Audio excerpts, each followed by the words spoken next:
So, dear friends and the people of Madurai, Vanakkam. I am really delighted and honored to be part of this Tamil Bautha Palli. And it is a great opportunity to meet the Tamil friends and discuss and learn from you the legacies of South India, the Changam tradition, and also the interrelationship between Tamilagam, the greater Tamilagam, which comprised of the Pandya, Chera, Chola, and Pallava kind of regions. So it's a kind of reunion of the greater Tamilagam and the legacy of Sangham or Changam that you are doing here. I appreciate the great efforts shown by the Bautha Palli here in Madurai, and I salute all the brothers and sisters of this initiative, this Buddhist enlightened kind of initiative. So it is indeed a great enlightening kind of experience to listen to people like Stalin, Rajangam and other respected friends here. So though I cannot speak Tamil and though I cannot follow the kind of complex arguments in Tamil, in general we understand it still because the ancient Tamil, old Tamil, is actually the common language of the whole South India, even some parts of Karnataka regions. Only after the Middle Ages, some kind of Sanskritization alienated the Keralites and the Karnataka regions from the greater kind of genealogy of Tamil and its literary culture, which dates back to the time of the Buddha, not just to the time of Asoka, but to BC 6th century. We were in Keeladi yesterday, yesterday, very close to Madurai, and we have seen the artifacts from BC 6th century, BC 550 and more. So that kind of continuous existence of more than 2,600 years of civilization, more than 2,000 years of culture and tradition and language and poetry and architecture and sculpture and iconography.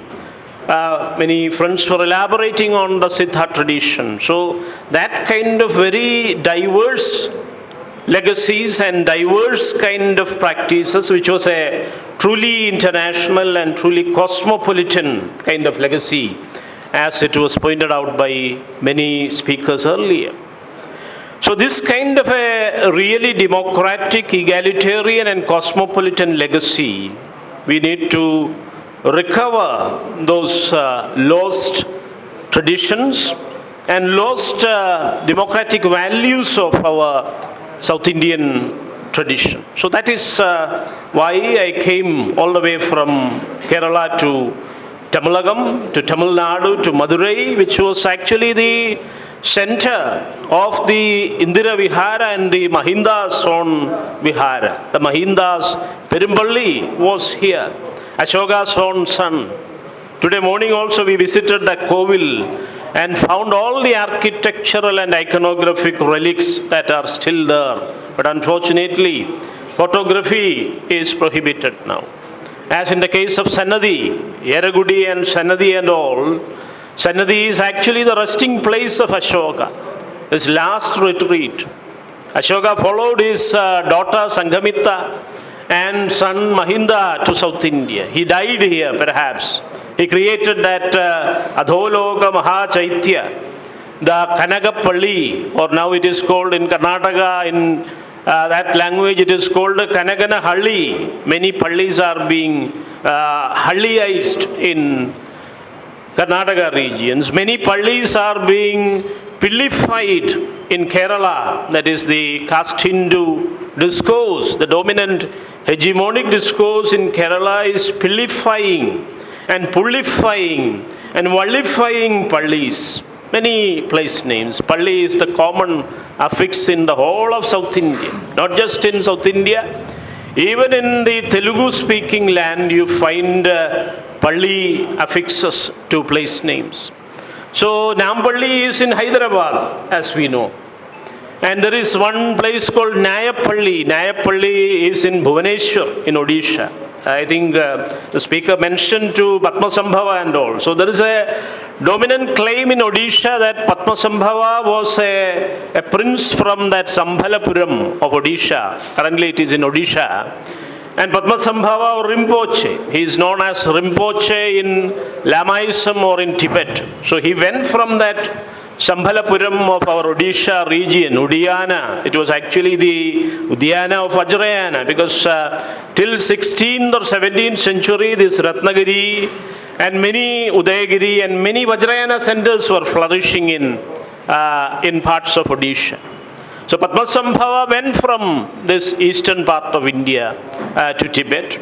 And Bodhidharma, he went from this Pallava regions, perhaps from Tamilagam. And there is also an equivalent claim from Kerala that Bodhidharma was a Chera prince. He is according to the dominant claim, he is a Pallava prince. But there is also a claim from Kerala that he was a Chera prince who was in Vanchi. Whether it is Vanchi or Kanchi, all these places were very important centers of Buddhism in Kerala and in South India. Kerala was only the Chera land. We belong to the Chera territory. So anyway, Buddhism was here in South India even before Asoka, at least from Ashokan times onwards. As revealed by the excavations in Kerala, like Hiradi, there is a site called Pattanam, which was part of the Musiri Pattanam or Muchiri Pattanam. Now it is called Kodungalur. The Kavu of Kodungalur, which was a Buddhist shrine. So, in Pattanam excavations, which was part of the greater Muziris of Kerala, which is also called a Vanchi, that is called Vanchi Pattanam or Vanchi Mahanagaram, which is mentioned in the Aimperingappiyams of Tamil. In Manimeghalai or Chilapadigaram and all these Pumbuhar and Vanchi and all the other greater ports of the Tamil country are being mentioned. So in Pattanam excavations recently, the same Dharma script and the old Brahmi scripts were revealed. And also the graffiti on the black and red ware, which was actually the begging bowl of the Buddhist nuns and monks. On that pottery, on that potsherd, it was written Amana. In Brahmi script, it was written Amana. Amana means the Chamana or Samana or Shramana. In Sanskrit, it is Shramana. So, the presence of the Buddhist nuns and monks, it was very clearly, evidently exposed from, archaeologically, from Pattanam. Like what you find here, the Brahmi script, the Tamil Brahmi script is here in Kizhadi. So these connections, and also recently that carnelian beads, another very important objects or artifacts related to ornaments, related to the Indus Valley, Carnelia and then the Indus. It is mostly associated with Carnelia and Indus. So that carnelian beads were also recovered from the Western Ghat region of Kerala, in Idukki district, close to Tamilagam. We have that Bodhi Hills. Now it is called Bodhi Hills and Bodhi Metta and all. But it was actually Bodhi Mede and Bodhi Hills, Anparasan Mudi and Rajaparametta and Jadringaparametta and so many other peaks and pinnacles you will find on the Bodhi Hills. The Pallivasal is there. And there was something called the Chakramudi, the Chakkamudi, where the Dhamma Chakka was placed by Asoka or the Mauryans, his deputies, Mahinda, or his emissaries perhaps, in BC 3rd century. So, in that place, you find all the evidences and relics, and from Chellar Kovil in Idukki district, close to, on the Bodhi Hills, You find this recently during the COVID pandemic, it was found in 2021, I think, the carnelian beads were also discovered. So definitely the Vaigai Valley civilization in Kiradi and the Pattanam Greater Port.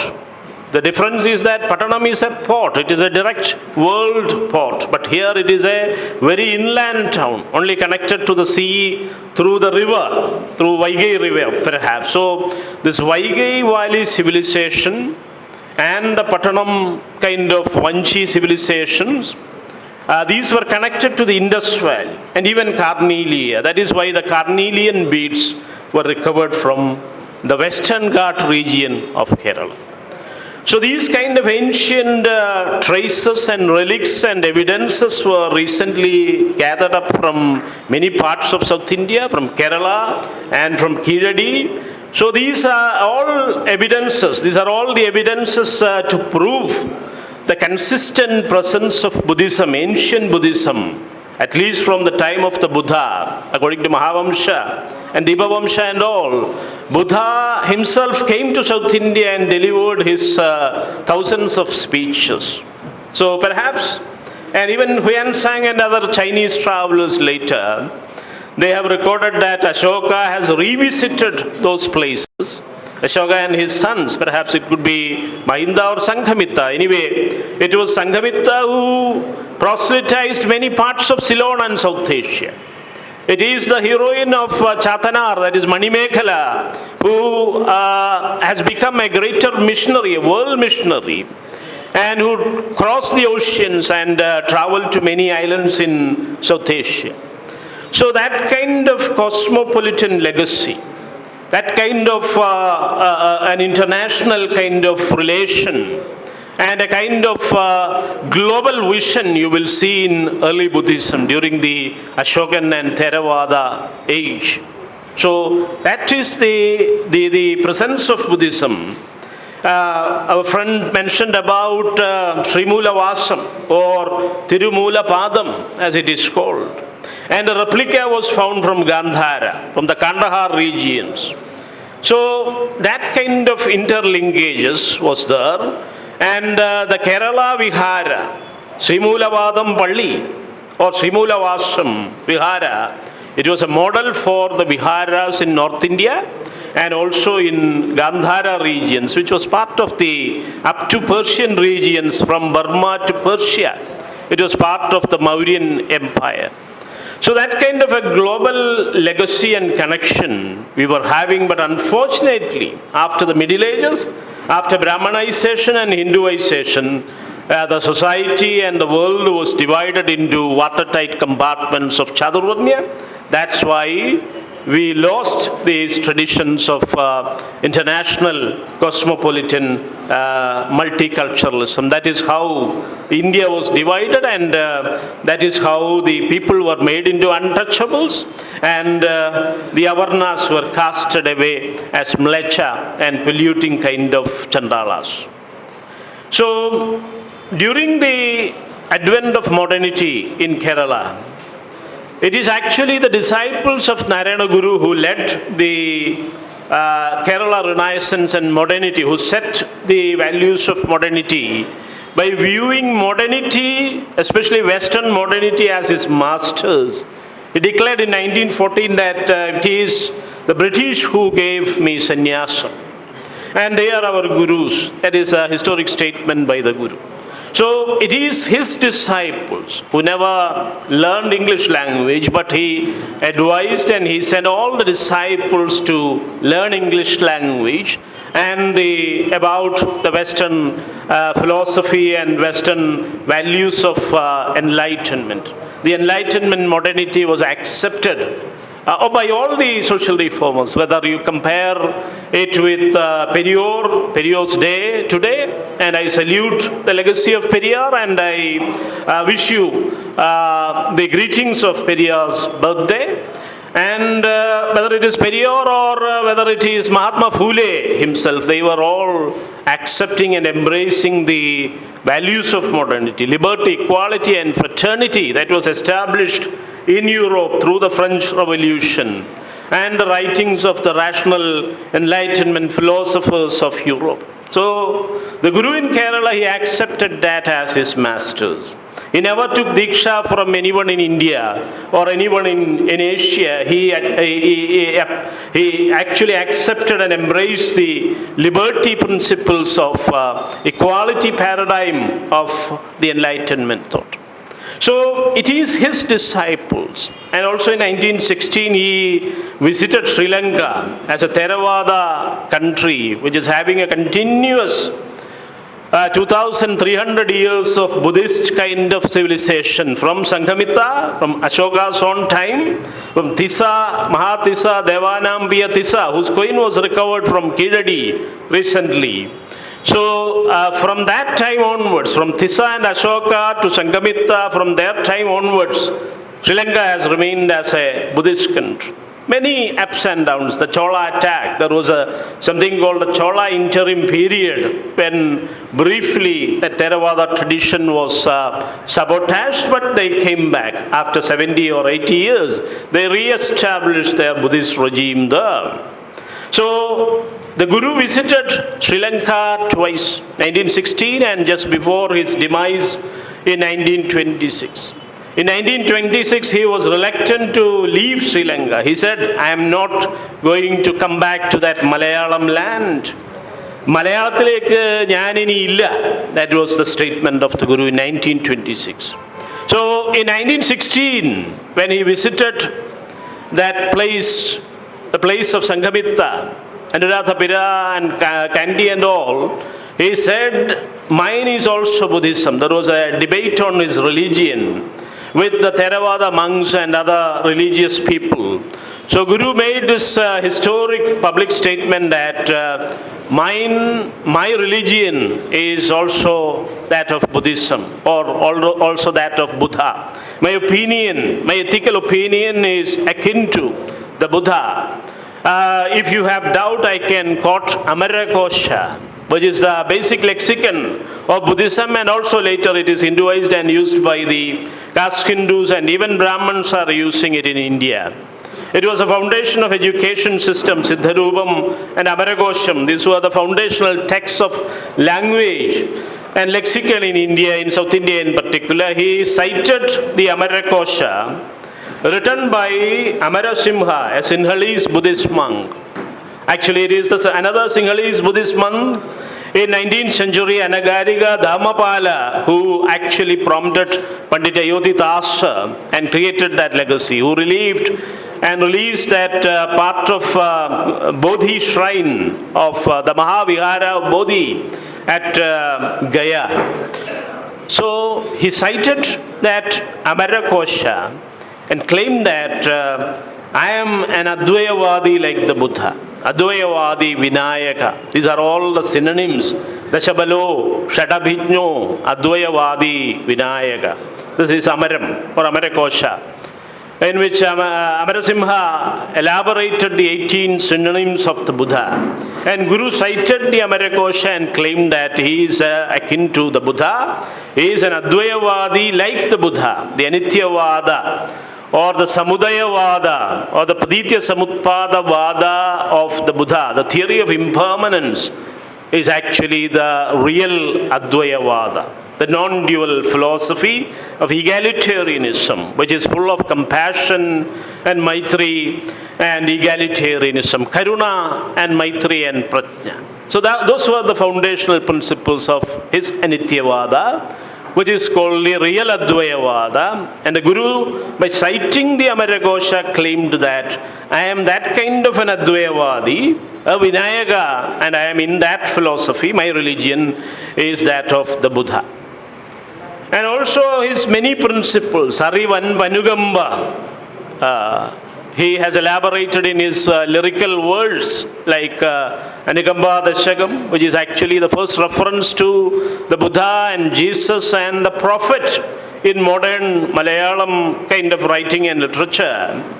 So he has elaborated that Arulan Vanugamba Muninum Purulananidu, Jivataragam, Arulullavanana Jivi, Yana Ormichidaga E Navakshati. So He claimed that it is the Karuna and Maitri and Muditva of the Buddha, the Prajna, Samatha and Karuna paradigm of the Buddha, that is the core philosophy of humanity, of this whole universe. And we need to have that Maitri, the greater fraternity paradigm, the greater universal kind of sisterhood and brotherhood to sustain this world. That is the essence of the humankind, elaborated. And when he said that what you call the Tirthadana Sankalpam, which is called the pilgrimage kind of modality, when he set it according to the European calendar on the first day of January. And that happened in 1928 with a conversation with Mulur, his lead disciple, a poet, the first Avarna poet to be recognized in Kerala. He actually paved the foundation for Pandit Karuppan and Ashan and Sahodaran and others. So Mulur translated the Dhammapada of the Buddha into modern Malayalam in verse. He used the Anushtup Vrtam and also partly Kilipat kind of styles to translate the Dhammapada of the Buddha into modern Malayalam. And people like Ayakuti, Justice Ayakuti, another friend and actually the in-law of Sahodaran. Sahodaran was the one to prompt Mulur and Ayakuti to do different translations. Unfortunately, Ayakuti's translation is lost now and only Mulur's translation is available. So, the Guru's disciples, they have struggled to translate the Dhammapada, the word of the Buddha, directly from Pali original into modern Malayalam. We have the example in Mulur Padmanabha Panikar's own translation of the Dhammapada called the Dharmapadam. That is how it was translated into Malayalam. And of course, Ashan, he did a kind of free verse and poetic translation of Edwin Arnold, The Light of Asia, which is actually based on the Buddhist canon, Asoka's own writing. So Asoka and Edwin Arnold, that legacy of The Light of Asia, was freely re-rendered into poetry by Ashan himself, another lead disciple of the Guru. Then Sahodaran's poetry, who is a rationalist and one of the champions of human rights in Kerala, and he is also accepted by the Dalit Bahujans in Kerala as their own person. That is why he is called the brother, Sahodaran, the brother. That was actually the name, the title of his journal and his news daily. So Sahodaran wrote at least 12, 13 poems, verses in Malayalam on the themes of the Buddha and his messages. That is called the canto of Buddhism. The Buddha Kanda, you will find in the 1934 poetic verses of Sahodaran, in the poetic works of Sahodaran, 1934, you will find the Buddha Kanda also.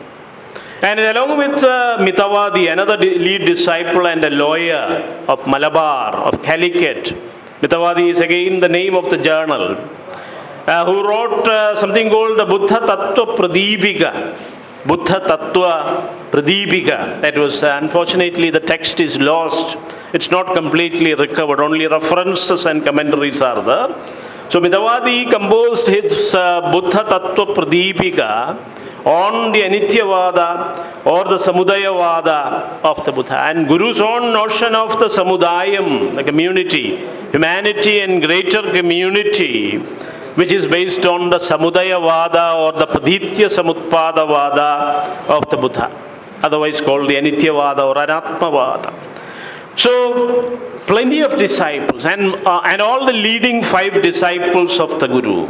Sahodaran, Mitavadi, Mulur, C.V. Kunjaraman, for example, who was an editor and a lead prose writer and translator and a public figure. C.V. Kunjaraman, he has written plenty of essays on the Buddha, connecting the Shasta, Ayyappa, Ayyanar and Ayyappa. Ayyappa was connected to the Buddha by C.V. Kunjaraman for the first time. And also he wrote about the Arathan, the Arhadan, and the Chitan. The Siddha is called Guru himself wrote in the Chitta tradition.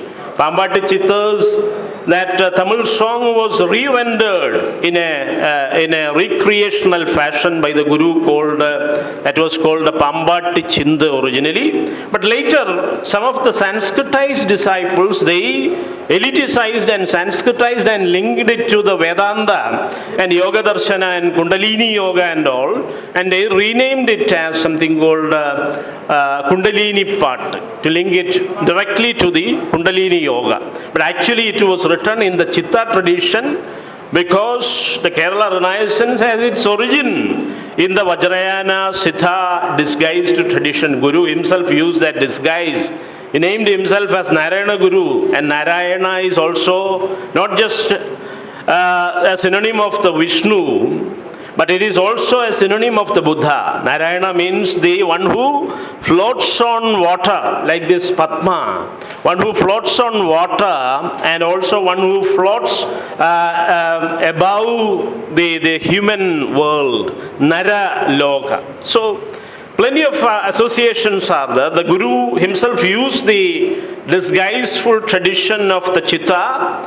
Ayya Vaikunthar, who actually inaugurated it with the 1836 Samatva Samajam in southern Travancore in Nanjinad, he also used that disguise. He claimed later that he was severely punished by the Travancore, the king, Swati Tirunal in particular. He was put into the tiger den, into the panther den, and tortured for almost 140 days.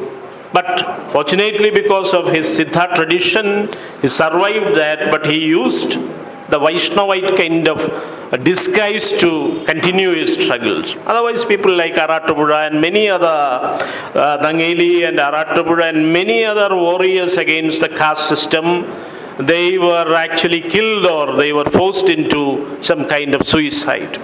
So that's why the Chittas, the Chitta tradition of Kerala Renaissance, the root tradition that you find in Ayya Vaikunthar, or now called Vaikuntha Swami, and also in Thaikad Ayyav, who actually promoted Mahatma Ayyangali himself by prophesizing that you will go into the Prachar Sabha. So that tradition you will find in the Guru. So it is the Chitta tradition you will find at the foundation of Narayana Guru and the Kerala Renaissance tradition as well. So my point is that because of the limitations of time, I may conclude that Kerala has experienced the civilizational, foundational inputs of Asoka during the ancient time in BC 3rd century perhaps, and later during modernity in early 20th century it was Guru and his disciples like Sahodaran, Midavadi, C.V. Kunjaram, and even Dr. Palpu, he embraced Buddhism. As an intellectual and cultural legacy, he embraced. Sahodaran and others, they officially converted. There was a dispute regarding his candidature because he was officially converted to Buddhism. So it was contested by many other groups. So anyway, in Sahodaran, Midavadi and Mulur in particular, who translated the Dharmapada in 1925, he published it in 1925, we have that legacy, but unfortunately it's not adequately discussed and exposed and discussed again in the academic circles and in textbooks. So there is an urgent need to revisit the ancient Ashokan legacy of Buddhism in Kerala and also link it with the Ayodhitasa's legacy, which is a model for the whole of India. He was the first to initiate it in Tamilagam. In the 1880s itself, he inaugurated that, and in the 1890s, he instituted and founded the Shakya Buddhist Society. and he took Diksha and created a social revolution in Tamilagam. So there is an urgent need for dialogue and exchanges between Kerala and Tamil Nadu regarding the liberation of the people at the bottom, the Dalit Bahujans in particular, and it is the philosophy of egalitarianism, the Samta Karuna paradigm, Prajna paradigm of Buddha, which is a model for the whole world has acknowledged.